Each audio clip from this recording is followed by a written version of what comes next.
What's up YouTube? Capital G here. Got a Morphtronic replay for the ages. This one shows you guys that even old school decks can just be ridiculously OP if they get the right opening, and I actually think that this deck could be potentially scary, man. I'm not trying to overhype the deck. I'm seeing what my eyes tell me, and they're telling me that these fields that this deck can make are ridiculously strong, and if this deck goes off, like, just about nothing in the entire game is going to stop it. Now, this is Zale Vonat. He's a Morphtronic enthusiast. He's a regular on my stream, and the dude definitely has some skills. Now, this may be kind of hard to believe because if you know anything about Yu-Gi-Oh! 5Ds, you know that Morphtronics are they're a 5Ds archetype. I think the little boy on the show, I know he's like one of the twinsies. I think it's Leo is his name, because I know like Power Tool Dragon was the boss monster. I feel like Morphtronics came out in Raging Battle, so they're a super old archetype, and most of their cards are very outdated. Even the mechanic that the deck kind of operates is kind of Luxacky.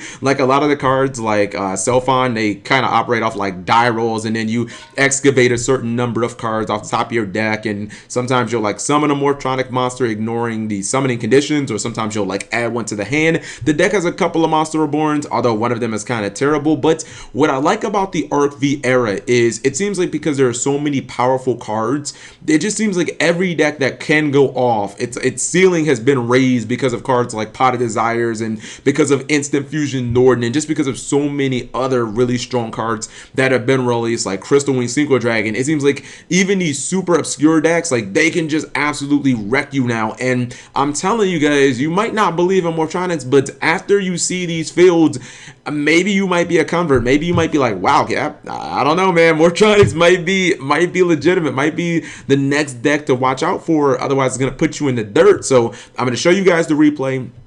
In this first replay, I'm going to pause a couple of times because no one knows for the most part what a lot of the Morphtronic cards do. Again, they all revolve around dies, and he plays, you know, copies of like Spiral Super Agent just to be able to get more monsters on the field. So let's go ahead and roll this, and this is going to be through Maxi, but who gives a fuck? When you get this field turn one, like, you don't care about Maxi. Not to mention, I think it was possible that he could have decked out his opponent, and I don't know why he decided to Maxi on Foolish Burial. Like, shouldn't you have waited for the Glow Up Bulb or whatever? But okay, so he gets, what's it called? He gets Morphtronic Selphon. This is a card that when it's summoned, or excuse me, when it's in attack position, you can roll a 6-sided die, and then you reveal that many cards off the top of your deck, and then you special summon a level 4 lower Morphtronic among those cards, ignoring the conditions. So obviously, if you roll like a 5 or a 6, it's, you know, much better than if you roll like a 2 or whatever. And then he has Smartphone, which it pretty much does the same thing, except the difference is instead of summoning that card, you actually just get to add that Morphtronic to your hand. So this is one of those decks that highly revolves around Tech Genesis, Hyper Librarian, and Formula Sync Run.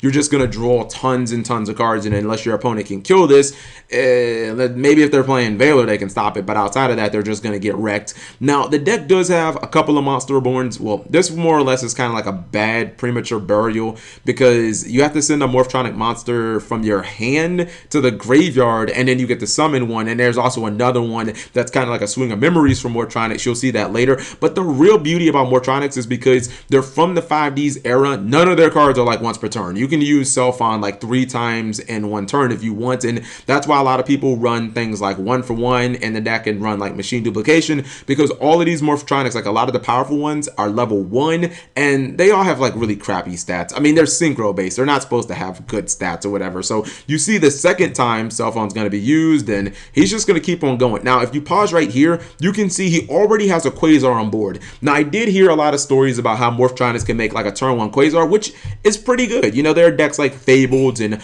a lot of decks from the 5Ds era can now make, like, they can make Quasar consistently because of things like Soul Charge and Instant Fusion, as I talked about. But like, you're not just stopping at one like Quasar Dragon. Like, just keep on watching. So he goes for Charge Warrior.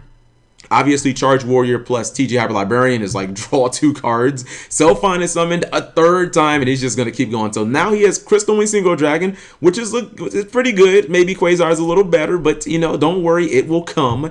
Goes into goes into Formula Sync Run again, obviously drawing cards. This was the card that I was talking about. It's called Jump Box. It says special summon a level 4 or lower Morphtronic monster from your graveyard, but then you destroy it during the end phase. So it's kind of just like a swing of memories. Now this is really cool because he has Herald of the Arc Light, and it's like, dude, this field's looking pretty damn uncrackable now. Don't worry, it's gonna get even better. Once again, he sets it up so that he can obviously summon his Quasar Dragon. His opponent tries to desperately affect Valor, the TG Hyper Librarian, so he'll stop drawing so many damn cards. Because I mean, look how many cards he has in his hand, but it's to no avail. Obviously, Crystal Wing is just like, can't let you do that, Star Fox. So he does ultimately summon the Quasar Dragon. You know, Selfon is summoned. I think this is like the 4th time this turn. You just keep summoning, like he just summoned Selfon so many times. He goes for the desynchro play, and he's gonna go right back into Quasar. I don't really think that was even necessary. Maybe that was for like swag points. I don't know why he did that. If you were gonna deck your opponent out, it would have made sense. But Soul Charge is obviously gonna be big here. Soul Charge lets him get back his Herald of the Arc Light. So now let's just analyze his field. So he has Herald of the Arc Light, which is a walking Solemn Judgment. He has Quasar, which is another walking Solemn Judgment. And then he has Crystal Wing Single Dragon, which is a walking Divine Wrath. And obviously this is game on board with just these two alone.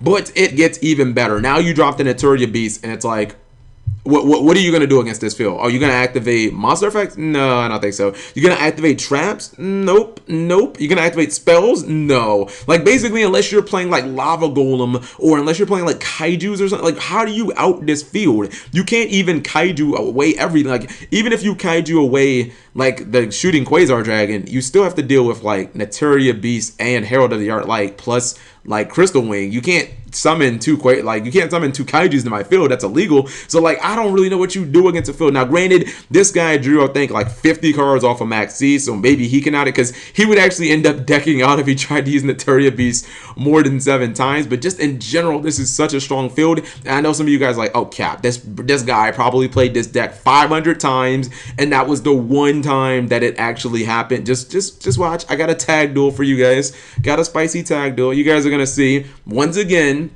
the power of Morphtronics, and in a tag duel, it's a little different. Oh, why is it not loading? Rip.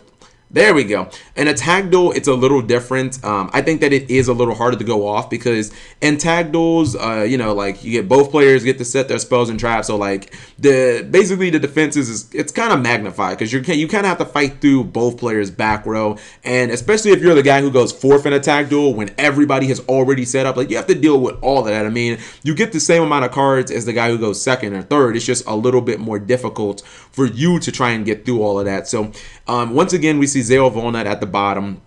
Playing as Morphtronics, you know something crazy is going to come from him, because if you give this deck enough time, it is going to explode all over your face. This deck doesn't play traps. It's really just like go off, make an uncrackable board, and then just basically laugh at your opponent as they can't out it. And I guess Max C helps you, but this deck could also potentially deck you out. And we got Grand Shovel Dungo at the top. He's playing those Cardians. Enjoy. So yeah, he's playing Cardians. I think Cardians are, I don't know. I feel like once they summon their synchro, they don't do anything. I feel like they really don't do anything. So let's roll it. And by the way, this would be a good tag duel, even if like Morphtronics weren't in this going off. This is just a really good tag duel in general. So I think he's gonna synchro turn 1. I believe. I loved when Enjoy Choji, I think that's what his name is. I love when he got arrested on RV. That shit was hilarious. Yu-Gi-Oh! In prison. They actually went to prison. It was like Yu-Gi-Oh! In prison for like a whole season. So he summons Light Shower, which it's an okay card. I mean, it does a little bit of burn damage, but in a tag duel, 1500 burn is like, it's nothing when you start out with 16,000 life points. So we have Speedroids on this side. So you guys are going to have to wait a bit to see the Morphtronics do his thing. Opens up with Terratop, Taketenberg, and I think he's actually going to go for Crystal Wing Synchro Dragon. Yeah, turn 1. And that's just going to obliterate Light Shower. So Crystal Wing is just a really, really tough card to deal with. But Black Wings open with Whirlwind. And he has, honestly, this is like one of the most craziest, this is like one of the craziest best plays I've seen in a long time. He makes Rikiri, puts this guy in defense mode, obviously saves the Gale. He negates the attack with the Triad Dice. He tries to activate Rikiri, and he tries to obviously blow up Crystal Wing Synchro Dragon, which Crystal Wing is definitely going to have to negate. But then he goes for Hog Gel, and then he gets Rikiri right back, and then he blows it up anyway. And I was like, oh my god, that was just massively outplayed. But, you know, even with the Icarus attack, that's pretty much all he had. I know he wishes he had like a Maxi or something like that, because Morphtronics going to do what Morphtronics going to do, guys. If you don't run any back row or anything like that. Wait, did I say he had Icarus attack? Excuse me, he had Reject Reborn. If you don't really run anything to stop Morphtronics, you're just letting them kind of go off. I do like the Power Tool Dragon, which, yeah, the Power Tool Dragon's pretty good. I think it's kind of cool that he's running that. I think a lot of it has to do with the kind of like bad premature burial that he has and just being able to potentially search that. So he goes into Formula Synchron, and it shows you that he has some pretty good plays even when he doesn't go balls to the wall, you know, Crystal Wing plus like Quasar and all that good stuff, just because the being able to draw. Now he top decks the Regeki off Charge Warrior, balance cards are balanced. He whiffed on the Spiral Super Agent, so he might have actually been able to do more had he not end up had he not whiffed on that card. This card is absurd right here. Hannah Awat, like, why? It reminds me of Obedient Schooled. You know what I mean? Like, I know the effects are negate, but it doesn't matter. People just gonna synchro with these damn things anyway. Just anytime I see you get to summon 4 monsters on a card, I'm just like, yeah, it's pretty good. I don't care how bad or how many restrictions there are. Like, it's just a good card to me. I believe he's going to synchro again. Yeah, he goes into another light shot, which is going to do another 1500. The problem is, he can just summon Crystal Wing off of the Power Tool Dragon, and he does, and he just like rips that whole field. People don't read cards. You should never really attack this thing, to be honest, because it just ends the battle phase and then you draw a card. So don't attack this thing if you what's it called? If you can avoid it. But now you see, once again, even through Icarus attack, he's still going to be able to go off here. Not with, I mean, he doesn't really need that many cards. I mean, really, as long as you have like TG Hyper Librarian, you can just draw a full hand of cards. You know what I mean? As long as you have TG Hyper Librarian, as long as you can keep going into Self-Find. Plus, he plays like crazy stuff like Tuning Wear, which gives you extra draws. So, like, I don't know if you guys noticed, by the way, but this is actually 4 synchro decks. Yeah, there's actually 4 synchro decks. So he's going to draw a bunch of cards with TG Hyper Librarian. Draw a bunch of cards with Formula Synchron. Desynchro means that he gets to just draw even more, because after you unsynchro, you can just synchro again in the Formula Synchron. And each time you're drawing 2 cards, and it really just helps you get to your power cards like Instant Fusion and Soul Charge, and cards that just put things on the board without having to use your normal summon. Machine Duplication, 1-for-1, like all of these like super aggro synchro decks do this. You see, once again, he already has Quasar on board because he has 5/5/2, so he's already got the Quasar on board. And he doesn't go for Quasar, he actually goes for Charge Warrior, which is another draw too, because Charge Warriors draw 1, and then Librarians draw 1, so it's just drawing so many cards. Even when he goes with Tuning Warrior, Tuning Warrior, just too many draws. So there's the Crystal Wing, there's the Shooting Quasar Dragon. He's not done yet.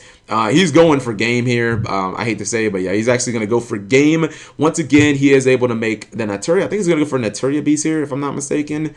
Yeah, definitely going to summon that Naturia Beast. So at this point, obviously he has game on board. Quasar pretty much just helps him do that. But even if he didn't have game on board, wouldn't this be, once again, a pretty uncrackable board if you have Naturia Beast, Shooting Quasar Dragon, Crystal Wing Single Dragon, and 6 cards in hand? Like, this is disgusting. So, I mean, 2 different duels and 2 different times, he has just exploded. The only difference here is because, or instead of going for, you know, Herald, where you want more of like a defensive card because you went first and obviously you can't attack, he decided to go a little different route, decided to go into the Chambara to just do a little more damage. So, obviously, the game is over. Even if they had some sort of like defensive cards, like either Shooting Quasar would negate them, or if it was a monster, Crystal Wing Single Dragon would negate them too. So 2 duels, man, and Morphtronics are just regulating shit, guys. All I'm saying is, not saying it's gonna be any top tier shit, I'm just saying, don't sleep on Morphtronics. If you're running to the deck online and you're laughing at somebody, they summon a Self-Find, and then they end up with this field, like,